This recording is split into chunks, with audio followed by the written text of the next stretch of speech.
Welcome, Greek U Nation, to episode number 606 of the Fraternity Foodie Podcast. I'm your host, Dr. Mike Ayalon, CEO of Greek University. I'm a speaker and an author. Our sixth book just came out. It's called I'm So Beautiful, It's Ridiculous: Unleashing and Promoting Strength, Self-Worth, and Real Sisterhood. So go and pick up that book on Amazon or Barnes& and Noble today. We call these episodes the Fraternity Foodie Podcast because there is nothing like great food to bring college students together. Fun fact, I love bringing change and positive change to college campuses, but we all know change is not easy. People resist change. Our next guest is going to help us all be change makers in our community. Suzanne Smith is a nationally recognized community strategist, a professor, a TEDx speaker, and founder of Social Impact Architects. She is a Duke MBA. She has spent more than 2 decades helping leaders tackle complex issues in education, poverty, healthcare, and workforce development.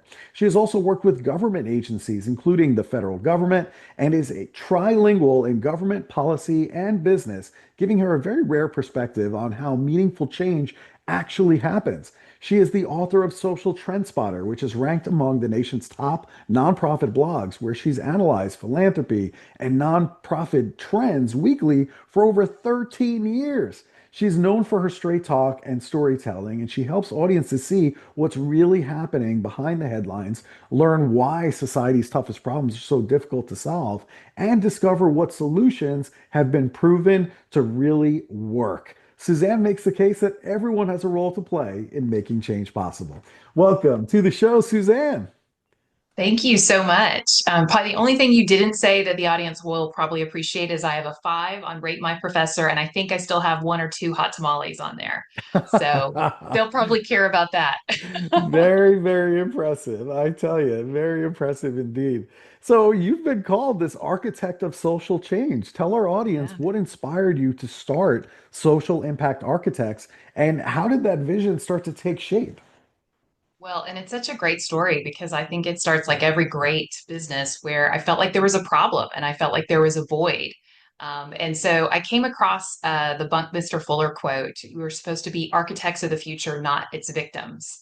And so I loved that quote. I love how he thinks. So it just got me thinking about, could we architect social solutions in a different way? I felt like society was stuck. I'm sure many of my students feel exactly the same way, that we're somehow stuck. So I felt that way, 20 years ago. And that's part of the reason why I went to business school and tried to get, power tools that would help me kind of power through some of the bigger issues I think we were trying to solve.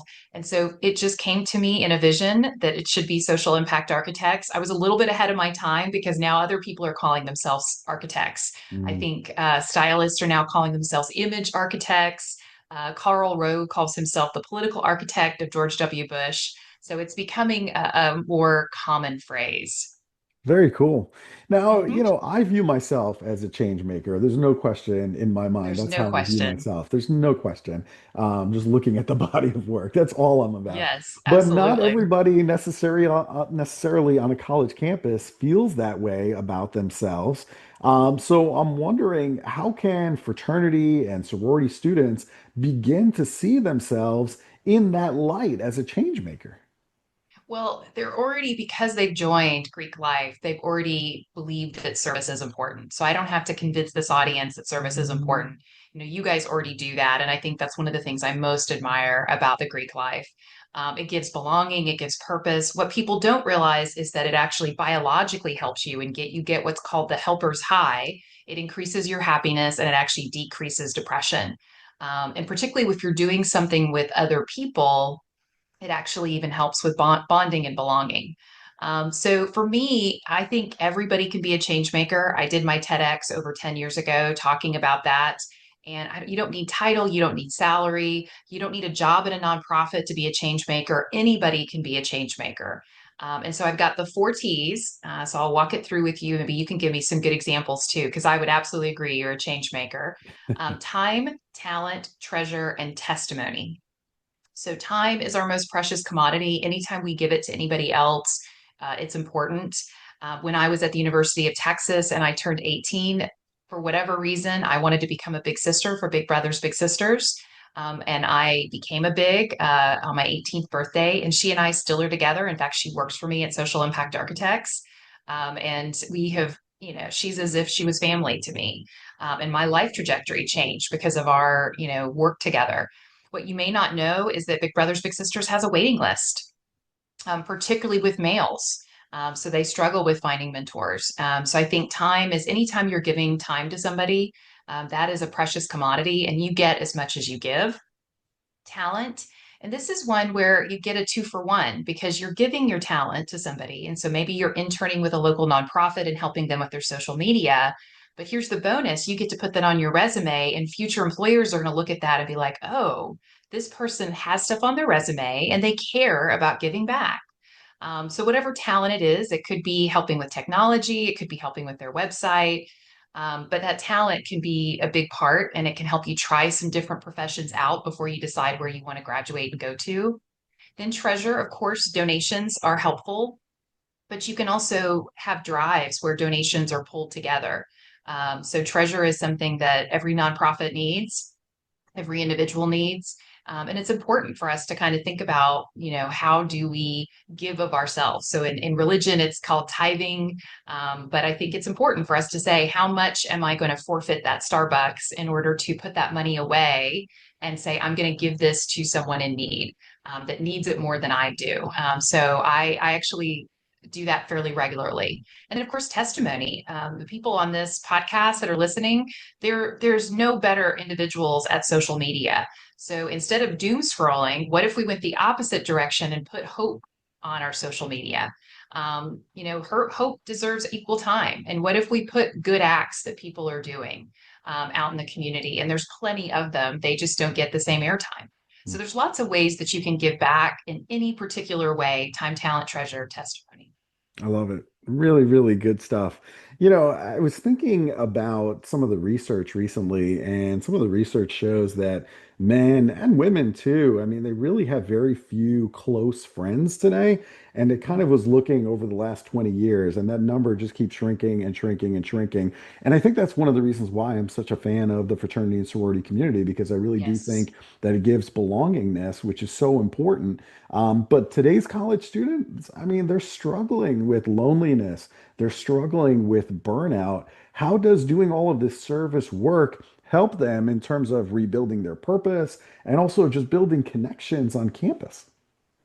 I'm so glad you asked that. The previous Surgeon General actually said we had a loneliness epidemic. And what's interesting about it is we can be in a room full of people and still feel lonely. It's not just the example of someone being in their dorm room by themselves. You can be in a marriage or be in a relationship and feel lonely. Mhm. And so we do feel like it's an epidemic. And part of it has to do with the COVID cocoon and kind of how we have dealt with it and how we've come out of it. Some of it also has to do with social media and how much our phones have drawn us in, and we think there's a sense of community. And we as human beings need that level of interaction. We need community. Human beings were meant to be in community. So, not to bore your listeners with a history lesson, but way back in the 18th century, one of the things that Americans were most admired by was because French philosopher Alexis de Tocqueville came and said, "We are a nation of joiners." That essentially part of what made America so special is that we came together to create community. So we built that, school and church and health clinic, and we did all of this. And so I think we need to kind of go back to that where we're a nation of joiners. And so, what I would just encourage folks here to think about is if they see someone by themselves, ask them to join you to go to Chipotle. Ask them to come with you to the movies, and get them to be part of what you're trying to do. Because I do think that service can be an antidote to loneliness, and it absolutely getting together can be helpful. But to me, just helping other people is an act of service. Mhm. Just paying attention to the world and realizing there are people who might be lonely or might feel like they're outliers or just be a little bit more shy. And inviting them that night may make their day. It's nothing to you, but could totally make their day and their evening. Yeah, I agree with you completely. Fraternity and sorority students, there is a community service aspect to what they Mhm. do. And I think that there are some times when students feel like they're just checking a box, like, all right, I have to do 8 hours of community service. So I'm just checking a box. I got to get through it, and then I'll be done, and I don't have to worry about it for another semester or another year or whatever the number is. So, what advice do you have for student leaders who actually want to design something in terms of service that really makes an impact in their community instead of just checking a box? I love this question. So I got to work with a lot of the Greek students at SMU, and that'd be one of the challenges I made to them is it's great that you're doing the food drive or the coat drive, but you guys could do so much more. And so I would actually volunteer very early on, and we would do just a design thinking session of like, what are our assets? What is something that would bring us joy? Because again, service is not supposed to be about drudgery. It's about joy. And then what is this going to be kind of a win-win? And it was interesting because what we found is a number of the people in the fraternity had a whole lot of different skill sets. And when we put all their skill sets together, I'm like, you could go work for Habitat and build a house. And over the course of the year, they did. And they ended up building a house by the end of the year. Amazing. And it was this huge thing. I mean, the university talked about it. They were able to talk about it in their resumes and in their interviews with corporations. And a lot of the young men were like, it was my favorite thing I did all week because I got fresh air, I got to hang out. I maybe knew how to use this particular saw, but I didn't know how to do this. So I built skills. So I would just encourage the fraternities and sororities to kind of do what I call kind of brainstorming and kind of collectively think about where are their assets and what could make a big difference. So the three P's I have there, I have the four T's and the three P's. Purposeful. So make sure it's purposeful. It needs to be persistent. So something you're doing over time, and then profound. So the fraternity did the Habitat House. One of the sororities actually adopted a local nursing home. And they Wow. actually hung out with that nursing home over the course of the year. And they did all sorts of cool events for the people there. And they adopted grandparents basically and got so much out of it. And so something that just over time makes a deep impact, not just in the lives of the people you're serving, but yourself. You get as much out of it as you give, sometimes even more. Mm. Great examples, really good stuff. I know Mm-hmm. that you've developed some frameworks that solve complex problems, and Mm. there's a million complex problems out there in the world right now. I mean, where do we begin? I don't even know where to begin. So, if we applied some of these frameworks that you've developed in terms of solving problems, if we applied that thinking to college campuses, what do you think could Mhm. change going forward? Well, Einstein would say if there's a problem, I would spend 98% of my time learning about the problem and 2% solving it. So to me, I think the first thing is just to fall in love with the problem and not the solution. So do your research, ask the questions, not presume what other people need. The framework you're talking about is social alchemy. And so oftentimes I'll have students come to me and they're like, I want to go into this community and do a community garden. I'm like, that's great, good intention. However, have you asked that community if they want a community garden? Can they sustain it? I actually had a student, and all my students in my social entrepreneurship class have to do a project. And so I talked to the student a couple of different times and I said, you need to go talk to that community. And once she did, she realized that the community garden had been done before and it just wasn't successful. Mm. And so instead, she created a farmer's market and actually worked with the local farmers to take SNAP benefits for the local community. And she's in grad school now, and that farmer's market still exists. Like to me, that's the definition of success is when you move on and it's still continuing. In fact, I drove by it the other day and it's just as big as it ever was. And it's not just produce anymore, it's people selling things, like baked goods, etc. And it's because of her. And so, again, everybody's got great ideas. Not all ideas are viable, not all ideas are feasible. And so, you've really got to ask people and try to kind of get underneath that idea and still figure out how do I still solve for it in a way that is sustainable. Excellent. Really, really good stuff. You've worked with a lot of college students around the Mhm. country. I'm It's wondering my what excites favorite you thing the to do. most? It's what keeps me young. Yeah, I mean, you and me both. I mean, I'll tell you, I completely agree. I'm working with them every single week. I did 4 college campuses in the last week. So, what excites you the most about this next generation of change makers that you're seeing on college campuses? Well, I grew up in Gen X, and Hmm. so I kind of grew up in the time where everybody wanted to go out and make money, and that was perfectly fine. I mean, that was just kind of how it was. It's interesting spending time with a bunch of millennials, which I call my fountain of youth because I learned so much from them. I learned so much from them as they learned from me. I think the thing I'm most struck by millennials and Gen Z, and I tell people this all the time, is both generations believe in purpose. They also deeply care about, authenticity and fairness, and the issues they take on are personal to them.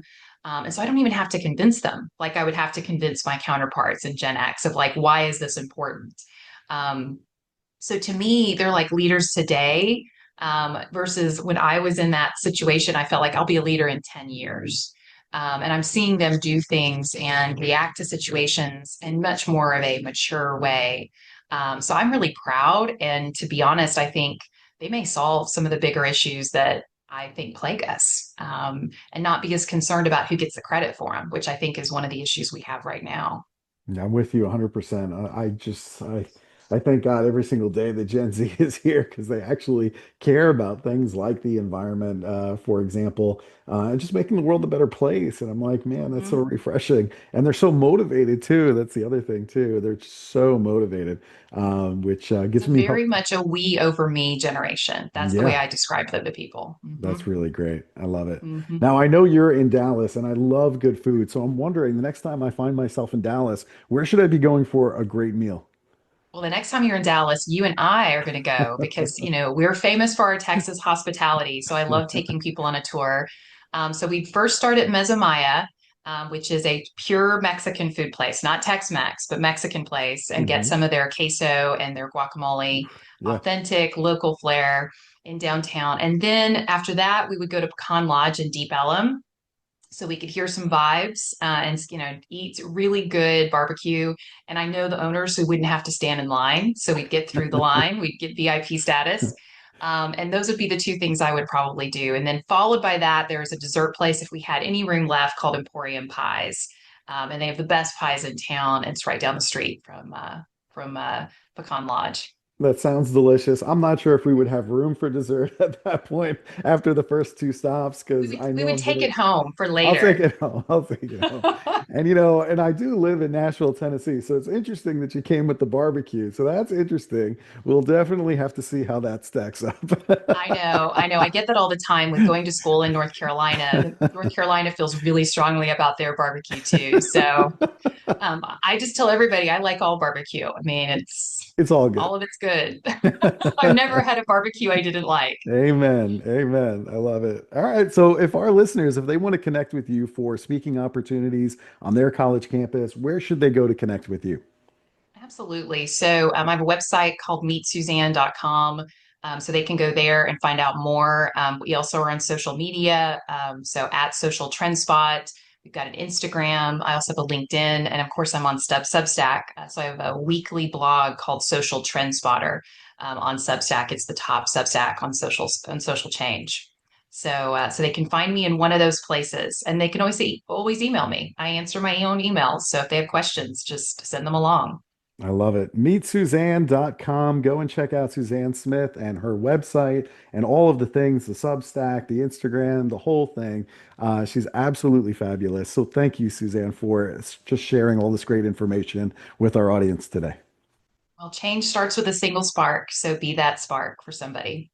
Oh, from your lips to God's ears. That's Absolutely. right. We'll make it happen. Well, thank you so much to our listeners. If you enjoyed this conversation with Suzanne, I want you to like it on social media and I want you to share it with other college students. Thanks so much for joining us today, and we'll see you on the next episode of the Fraternity Foodie Podcast. Bye for now.